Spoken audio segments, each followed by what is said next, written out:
പക്ഷേ 2024 ഇവിടെ നിന്ന് ജയിപ്പിച്ച് വിട്ട ഒരു MP എന്ന നിലയ്ക്ക് എനിക്കിപ്പോൾ നിലപാട് മാറ്റമല്ല, കേരളത്തിനിത് വേണം. അത് ആലപ്പുഴയായാലും തൃശ്ശൂരായാലും യോഗ്യം തന്നെയാണ്.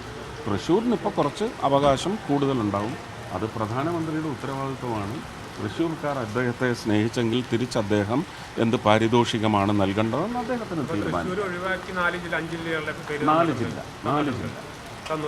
അതെ തന്നില്ല, അത് തരും എന്ന് ഇവിടുത്തെ പത്രങ്ങളിൽ കണ്ടുള്ള അറിവേ ഉള്ളൂ. അതിവേഗ റെയിലുമായിട്ട് സർക്കാർ വേഗത്തിൽ പോവുകയാണ്. കേന്ദ്രത്തിൻ്റെ പ്രധാനമായ ഒരു പിന്തുണ ആവശ്യമാണ്. എന്തായിരിക്കും? അല്ല, അതിൻ്റെ ഇൻവെസ്റ്റ്മെൻറ്റും ഫീസിബിലിറ്റിയും പിന്നെ കേരളത്തിൻ്റെ പ്രത്യേക എൻവയൺമെൻറ്റൽ പരിസ്ഥിതി പ്രതലത്തിൻ്റെ ഒരുപാട് വീക്ക്നെസ്സുകളുണ്ട് നമുക്ക് മണ്ണിന്, അല്ലേ? അപ്പോൾ നീരൊഴുക്ക്, ഇതിൻ്റെ എല്ലാം എന്തുകൊണ്ട് റെയിൽ അല്ലെങ്കിൽ സിൽവർ ലൈൻ എന്ന് പറയുന്നത് ഒരു സോഷ്യൽ റക്കസ് ഉണ്ടാക്കി എന്നുള്ളത് സത്യമാണ്. പക്ഷേ ഒരു ടെക്നിക്കലായിട്ടുള്ള പഠനത്തിൽ തെളിഞ്ഞ വിഷയങ്ങൾ അത് ഫീസിബിൾ അല്ല എന്ന് തെളിയിച്ചു. പക്ഷേ ഇന്നും ഞാൻ പറയുന്നു, നമുക്കൊരു ഇന്ത്യൻ റെയിൽവേസിൻ്റെ ഒരു നല്ല നെറ്റ്വർക്ക് രാജ്യം മുഴുവൻ ഇപ്പോഴും വികസിച്ചു കൊണ്ടിരിക്കുന്നു. നീളത്തിലല്ല, ഇന്ത്യക്ക് ഒരു നീളമേ ഉള്ളൂ, ഇടുന്ന റൂട്ടിന് ഒരു നീളമേ ഉള്ളൂ. അത് നമ്മുടെ രാജ്യത്തിൻ്റെ അതിർത്തിക്കകത്ത് തന്നെ നിൽക്കണം. കേരളത്തിൻ്റെ നീളവും അതുപോലെ തന്നെ നമുക്ക് ഒരു നിശ്ചിത നീളമുണ്ട്, 600 ചില്ലുവാനും കിലോമീറ്റർ. അതൊരിക്കലും നമുക്ക് വളർത്താനൊക്കത്തില്ല. പക്ഷേ വീതിയിൽ 2 ട്രാക്കൂടെ വന്നാൽ കേരളത്തിൻ്റെ റെയിൽ യാത്രാ സൗകര്യത്തിന് അത് തന്നെയുള്ളൂ ആവശ്യം. പക്ഷേ പുതിയതായിട്ടൊന്ന് വരുന്നതിന് ഫീസിബിലിറ്റി ഉണ്ടോ? ദ്രോഹമില്ല എന്ന് ഉറപ്പ് വരുത്താൻ പറ്റുമോ?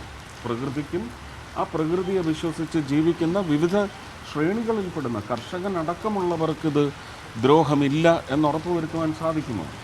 തീർച്ചയായിട്ടും കേന്ദ്ര ഗവൺമെൻറ് അതിന് ഗ്രീൻ ഫ്ലാഗ് കൊടുക്കും. പിന്നെ മറ്റൊന്ന്, എയിംസുമായി ബന്ധപ്പെട്ട് നിരന്തരമായ സംസാരങ്ങൾ മാത്രം നടക്കും. എനിക്ക് സംസാരിക്കണം. അതായത് ഞാൻ കഴിഞ്ഞ പ്രാവശ്യം നിങ്ങളുടെ മുമ്പിൽ നിന്ന് സംസാരിച്ചപ്പോൾ ഞാൻ പറഞ്ഞു, മുരളിച്ചേട്ടൻ വളരെ സെൻസിബിളായിട്ട് സംസാരിച്ചു. 5 ജില്ലകളിൽ ഇതിന് ഇടം കണ്ട് എത്തിക്കൊടുക്കാമെന്ന് പറഞ്ഞു.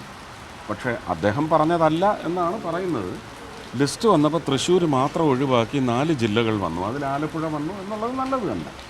ആലപ്പുഴ എന്ന് പറയുന്നത് എൻ്റെ 2014 നിലപാടാണ് എന്ന് ഞാൻ വ്യക്തമായി പറഞ്ഞു.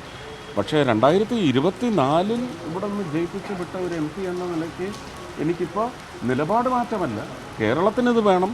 അത് ആലപ്പുഴയായാലും തൃശ്ശൂരായാലും യോഗ്യം തന്നെയാണ്. തൃശ്ശൂരിനിപ്പോൾ കുറച്ച് അവകാശം കൂടുതലുണ്ടാവും. അത് പ്രധാനമന്ത്രിയുടെ ഉത്തരവാദിത്വമാണ്.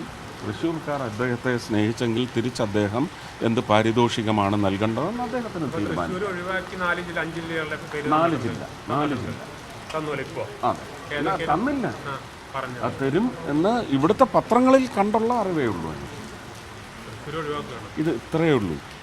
തൃശ്ശൂർ ഇത് വരുന്നത് കൊണ്ട്, അതും പീച്ചി ആ ഭാഗത്ത് ഇപ്പം 300 ചില്ലുവാനും ഏക്കർ കേരളത്തിൻ്റെ ഗവൺമെൻറ്റിൻ്റെ സ്വത്തല്ലല്ലോ എടുത്ത് സൂ ഉണ്ടാക്കിയതല്ലേ? ആണോ? വാങ്ങിയതല്ലേ?